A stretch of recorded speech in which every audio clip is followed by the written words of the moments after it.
Rusaknya ekonomi Eropa akibat peperangan dan berkembangnya teknologi pelayaran pada abad ke-15 menyebabkan negara-negara di Eropa melakukan ekspedisi untuk mencari sumber-sumber ekonomi baru ke seluruh dunia.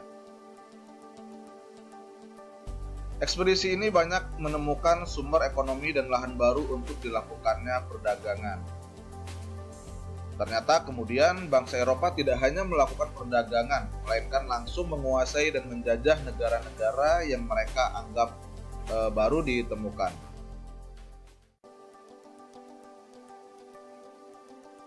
Awal dimulainya penjajahan Belanda di Indonesia itu dimulai sejak didirikannya VOC pada tanggal 20 Maret 1602. Sejak VOC berdiri atau didirikan, dimulailah berbagai bentuk kekerasan yang menimpa rakyat Indonesia. Di berbagai daerah, VOC melakukan tindakan melaksanakan politik adu domba, yaitu saling mengadu domba antara kerajaan yang satu dengan kerajaan yang lain, atau mengadu domba di dalam kerajaan itu sendiri.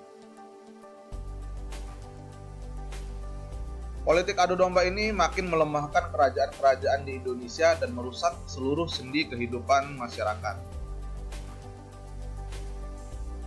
Bangsa Indonesia makin menderita ketika Dengges pada tahun 1808 sampai dengan tahun 1811 itu berkuasa. Upaya kerja paksa atau kerja rodi guna membangun jalan sepanjang Pulau Jawa dari Anyar sampai Panarukan untuk kepentingan militer itu membuat rakyat makin menderita.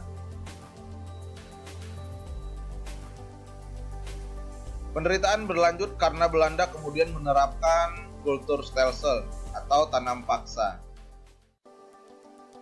Peraturan tanam paksa diterapkan oleh Gubernur Jenderal Hindia Belanda Van den Bosch pada tahun 1828. Sistem tanam paksa mewajibkan rakyat menanami sebagian dari sawah atau ladangnya dengan tanaman yang sudah ditentukan oleh pemerintah dan hasilnya diserahkan kepada pemerintah pada saat itu. Tanam paksa menyebabkan rakyat diperas, bukan hanya tenaga, melainkan juga kekayaannya, sehingga mengakibatkan banyak sekali rakyat yang jatuh miskin. Di pihak lain, penjajah mendapatkan kekayaan bangsa Indonesia yang berlimpah untuk membangun negara Belanda dan menjadi negara kaya di Eropa. Penderitaan bangsa Indonesia menumbuhkan benih perlawanan di berbagai daerah. Perjuangan melawan penjajah dipimpin oleh ulama atau kaum bangsawan. Sultan Hasanuddin di Sulawesi Selatan, Sultan Ageng Tirtayasa di Banten, Tuanku Imam Bonjol di Sumatera Barat, Pangeran Diponegoro di Jawa Tengah memimpin perjuangan rakyat melawan penjajah. Perjuangan rakyat untuk mengusir penjajah belum berhasil.